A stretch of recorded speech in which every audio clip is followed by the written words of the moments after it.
They need to be protected. U.S. President Joe Biden on Monday stressed the need to protect innocent civilians in Gaza after scores of Palestinians were killed in the southern city of Rafah during an Israeli military operation that freed 2 hostages held by Hamas. The speech alongside Jordan's King Abdullah at the White House comes as Biden has become increasingly vocal in his demand that Israel not undertake a ground offensive in Rafah without a plan that protects Palestinian civilians.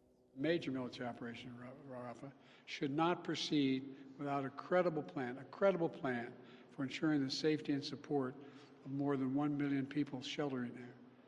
Many people there have been displaced multiple times, fleeing the violence to the north, and now they're packed into Rafah. Biden, who has shown increasing exasperation with Israeli Prime Minister Benjamin Netanyahu for not heeding his advice, said he and allies in the region were working, quote, day and night on a deal to pause fighting, allow hostages to be freed, and increase the flow of humanitarian assistance to Gaza. The United States is working on a hostage deal between Israel and Hamas, which would bring an immediate and sustained period of calm to Gaza for at least 6 weeks.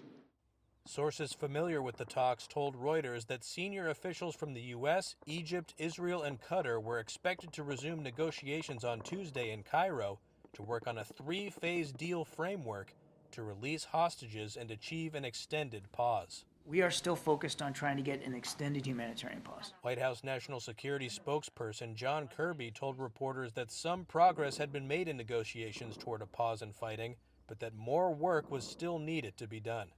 The intensifying conflict in Rafah fueled concerns that an Israeli offensive on the southernmost pocket of Gaza could derail the hostage talks, but a U.S. official told Reuters the airstrikes in Rafah should not affect the negotiations toward a deal between Israel and Hamas on the release of hostages. It is not our assessment that this airstrike is the launch of a full-scale offensive. State Department spokesperson Matthew Miller said the U.S. did not think the Israeli airstrikes in Rafah were the start of a full-scale military operation in the southern Gaza city, and that without a credible plan that Israel can execute, Washington would not support one.